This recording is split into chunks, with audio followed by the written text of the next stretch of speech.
ठीक है बाबूजी, मैं ऑफिस के लिए निकलता हूँ। आज से पूरे एक हफ्ते के लिए मेरी नाइट शिफ्ट रहेगी।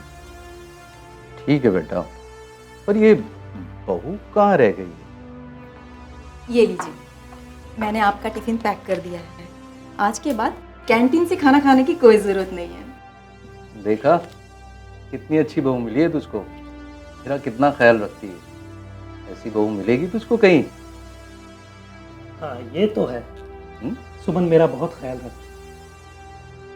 लेकिन सुमन, एक बात मत भूलना, रात को बाबूजी को टाइम टाइम पे दवा देना। जी। अब मैं ऑफिस के लिए निकलता अरे बेटा तुम इसकी चिंता मत करो, तुम ऑफिस जाओ।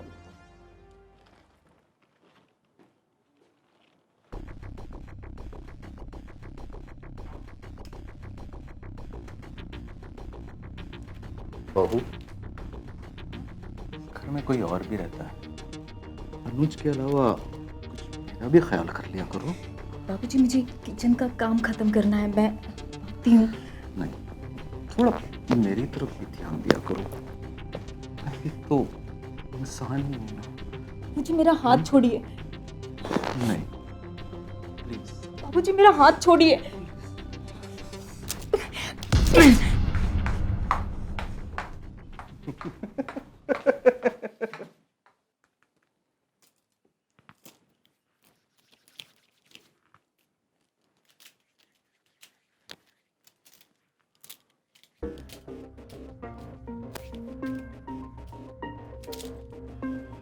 बाबूजी, आप? तो ऐसी भोली बन रही है जैसे मैं पहली बार तेरे रूम में आ रहा हूँ। किसी को इतना भी मजबूर मत कीजिए कि क्या करेगी? मारेगी मुझे? पूरे 5 लाख रुपए दिए मैंने तेरे बाप को। 5 लाख रुपए तुझसे पूरे वसूल करूंगा। और याद रख, ज्यादा चूचा की ना तो तुझे और तेरे बाप को दोनों को फ्रॉड केस में अंदर डलवा दूंगा। पुलिस महकमे से रिटायर हुआ हूं, मगर पहचान मेरी अभी भी बरकरार है। आखिर ये कब तक चलेगा? जब तक पूरे 5 लाख रुपए तेरे से वसूल नहीं कर लूंगा। जान,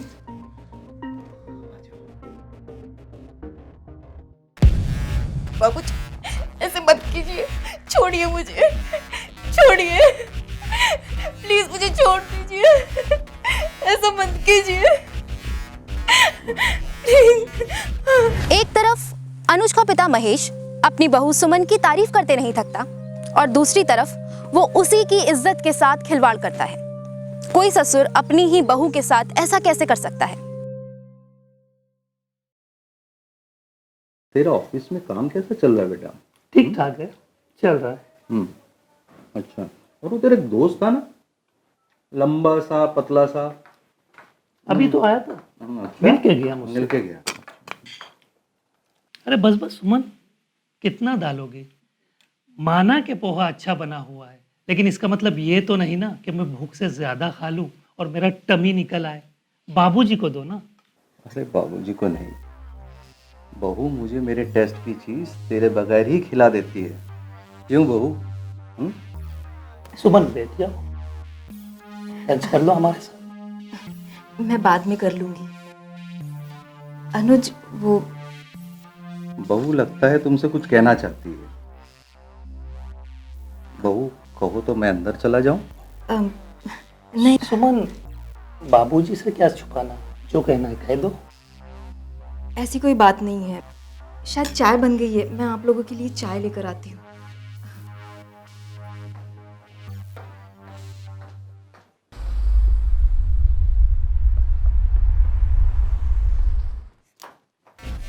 छोड़िए मुझे, अनुज नहा कर आते ही होंगे। अरे अनुज की टेंशन मत लिया करो, जब मेरे साथ हो ना सिर्फ मेरे बारे में सोचा करो। छोड़िए बाबूजी, छोड़िए, छोड़िए मुझे। क्या वो तूने चार्जर कहीं देखा है मेरा? बाबूजी, कब तक आप कीपैड वाला फोन यूज करोगे? स्मार्टफोन ले लीजिए। अरे तेरी माँ भी ये कहते कहते स्वर्गवास हो गई है। अब इस उम्र में क्या मैं कीपैड वाला और क्या टच मोबाइल चलाऊंगा।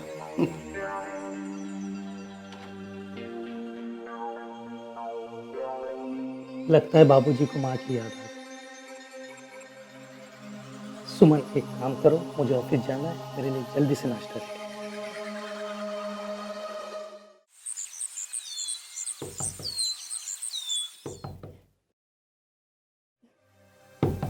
बहू, बाबूजी, बहू दरवाजा खोलो। बाबूजी, आज रहने दीजिए। मेरी तबीयत बहुत खराब है। तबीयत खराब है? याद है ना तुमको मेरी 5 लाख रुपए वाली बात? अच्छा चलो ठीक है, तुम्हारी तबीयत खराब है ना, और मेरा भी मूड खराब है। ऐसा करते हैं, दोनों बाहर चलते हैं लॉन्ग ड्राइव पे। बाहर हवा लगेगी तो तुम्हारी तबीयत भी ठीक हो जाएगी और मेरा मूड भी ठीक हो जाएगा। अब तो दरवाजा खोलो प्लीज। बहू, बहू, अरे मैं कहता हूं दरवाजा खोलो। ठीक है, मैं जाता हूं, मगर याद रखना रात के बाद सुबह आती है, और सुबह मैं इसका जवाब दूंगा तुमको। याद रखना मेरी बात।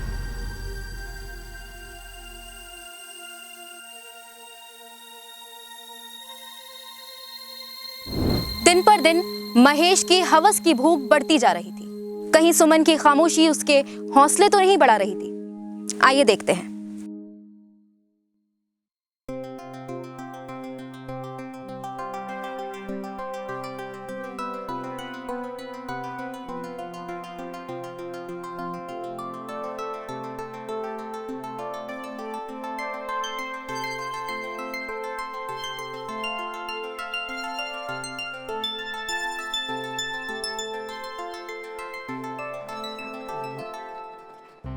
नमस्ते अंकल। नमस्ते। अरे तुम सुरभि हो ना? हा? सुमन की छोटी बहन। साल में कितनी बड़ी हो गई हो और जवान भी हो गई हो। अच्छा, कॉलेज वॉलेज जाती हो या ऐसे ही बंग मारती हो? कभी कभी। अरे सुरभि, तुम अचानक यहाँ? कहीं दीदी। हॉस्टल से भाग कर तो नहीं आई? दीदी इतना भी मत सोचो, एग्जाम्स खत्म हुए थे तो सोचा कुछ दिन आपके और जीजा जी के साथ रह लेती हूँ। अरे तुम्हारी बहन का घर है, जब मन किया करे आ जाया करो, उसमें क्या है? दीदी अगर आपको मेरा आना अच्छा नहीं लगा तो मैं वापस चली जाती हूँ। अरे ऐसे कैसे चली जाती हूँ?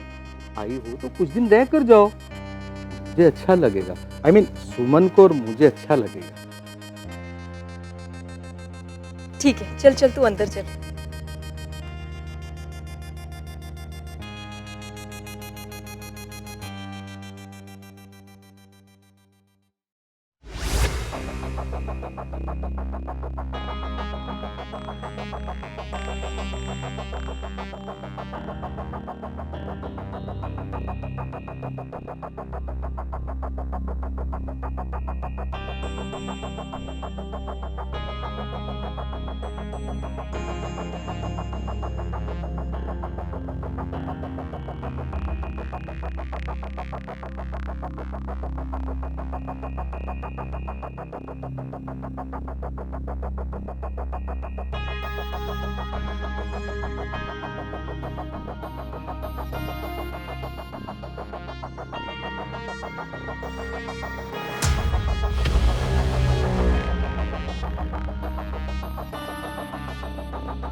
सुरभि, मैं कभी नहीं चाहती थी कि तू इस घर में आए। 1 साल से जो मैं बर्दाश्त कर रही हूँ वो मैं बिल्कुल नहीं चाहती थी कि तू भी बर्दाश्त करे। थोड़ा मेरी तरफ भी ध्यान दिया करो। मैं भी तो इंसान ही हूं ना। मुझे मेरा हाथ छोड़िए नहीं, प्लीज। बाबूजी, मेरा हाथ छोड़िए।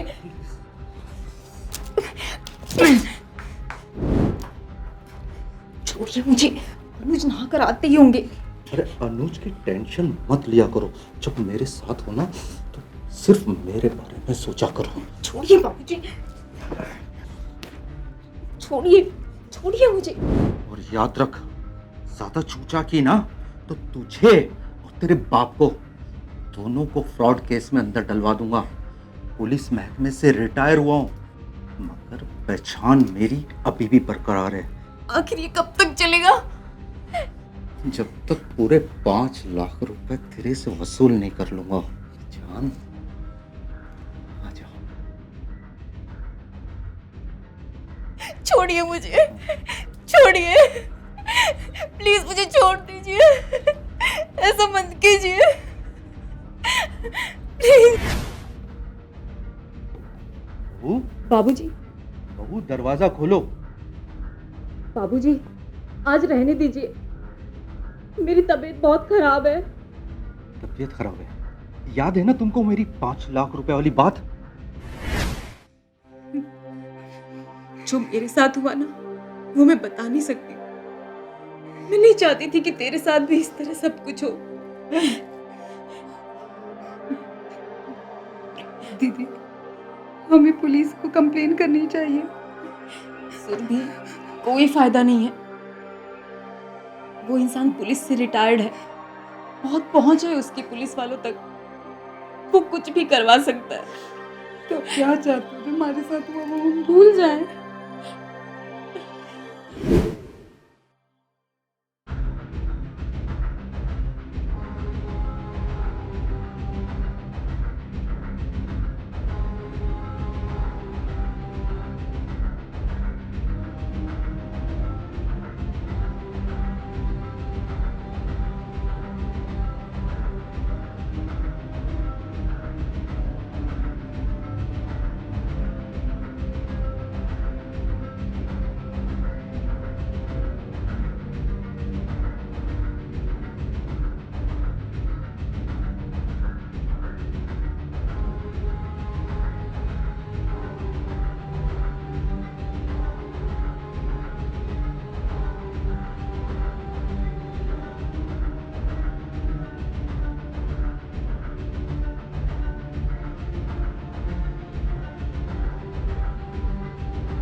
फिलहाल तो सुरभि, यही ठीक रहेगा कि तुम यहाँ से चली जाओ, इसी में हमारी भलाई है।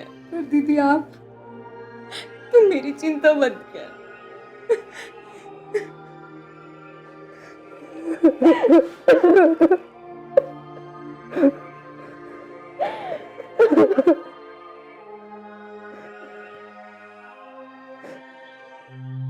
आखिर महेश की हरकतें सुमन कब तक ऐसे ही सहती रहेगी? क्या कभी इसका अंत होगा? देखते हैं आगे की कहानी में। देखो, रोज रोज ये तुम्हारा नखरे मैं नहीं सहन कर सकता। जैसा कह रहा हूँ मान जाओ। छोड़िए मुझे, छोड़िए। अपने पिता की हरकतें। ये ठरकी इंसान तो पिता कहलाने के लायक भी नहीं है। बाबूजी, ये क्या कर रहे हो आप? बाबूजी तो ऐसा कर सकते हैं। कुछ समझ में आया? नहीं आया? आजा, अब मैं तेरी भी करने लगा। छोड़िए, चल मेरे साथ, छोड़िए मुझे। चल।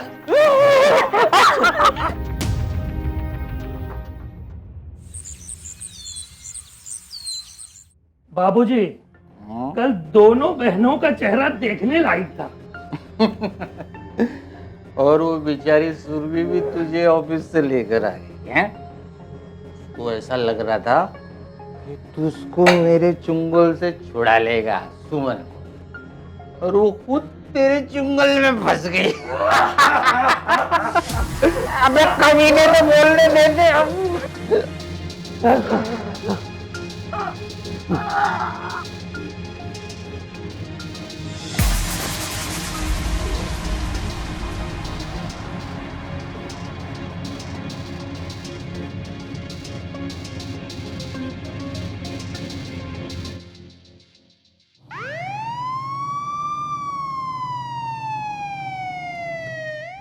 घटना के वक्त आप दोनों कहाँ थे? इंस्पेक्टर साहब, हम लोग मार्केट गए थे किचन का कुछ सामान लेने के लिए। किचन का सामान लेने या अपने पति और ससुर का काम तमाम करने के लिए? खूनी को खबर करने गई थी तुम दोनों, ताकि दोनों को मारा जा सके? सर, अगर हमें खून करना ही होता तो घर से बाहर जाने की जरूरत ही क्या थी? खैर, किसको किस चीज की जरूरत है ये तो हम पता लगा लेंगे। फिलहाल मैं चलता हूँ और मैं आता रहूंगा इन्वेस्टिगेशन के लिए, समझे?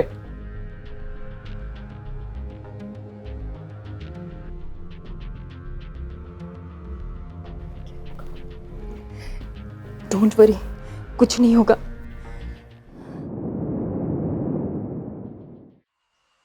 देखो, तुम खुद ही सब कुछ बता दोगे तो ज्यादा सही रहेगा तुम्हारे लिए। देखो, सामने वाले घर के सीसीटीवी फुटेज हमने चेक की थी, जहां तुम अपने दोस्तों के साथ अनुज के घर में जाते हुए देखे गए थे और थोड़ी देर बाद वहां से निकल रहे थे। अब सब कुछ सच सच बताओ कि क्या किया है तुमने। इंस्पेक्टर साहब, अनुज और उसके बाप को मैंने ही मरवाया। क्या? हाँ इंस्पेक्टर साहब, मैंने अपनी बेटी को फोन किया था, सुमन और सुभी को। उनका फोन स्विच ऑफ आ रहा था। जब मैं उनसे मिलने गया बंगले में,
सुरभि, मैं नहीं चाहती थी कि तू इस घर में आए। जो मेरे साथ हुआ ना, मैं नहीं चाहती थी कि तेरे साथ भी हो। 1 साल से जो मैं बर्दाश्त कर रही हूँ, वो मैं बिल्कुल नहीं चाहती थी कि तू भी बर्दाश्त करे। जो मेरे साथ हुआ ना, वो मैं बता नहीं सकती। मैं नहीं चाहती थी कि तेरे साथ भी इस तरह सब कुछ हो। दीदी, हमें पुलिस में कंप्लेन करनी चाहिए। कोई फायदा नहीं है सुरभि। वो इंसान पुलिस से रिटायर्ड है और उसकी पुलिस वालों तक बहुत पहुंच है। वो कुछ भी करवा सकता है। तो क्या चाहते हो जो हमारे साथ हुआ वो हम भूल जाएं? फिलहाल तो सुरभि यही ठीक रहेगा कि तुम यहाँ से चली जाओ। इसी में हमारी भलाई है। पर दीदी, आप तू मेरी चिंता मत कर, लेकिन तू यहाँ से जा। मैंने उनकी बातें सुन ली। अनुज और उसके बाप ने जो हरकत की, बहुत उससे मैं शर्मिंदा हुआ। उसका बदला लेने के लिए मैंने वो गुंडे को पैसे दिए और इस प्लान को अंजाम दिया। वो दोनों का काम हो जाना चाहिए। हो जाएगा बॉस। और सुनो, दोनों बाप बेटे जिंदा नहीं बचना चाहिए। समझो, हो गया। ठीक है, चलो एडवांस, बाकी का काम होने के बाद मिलेगा। ओके बॉस, ठीक है, चलते हैं फिर। जाओ।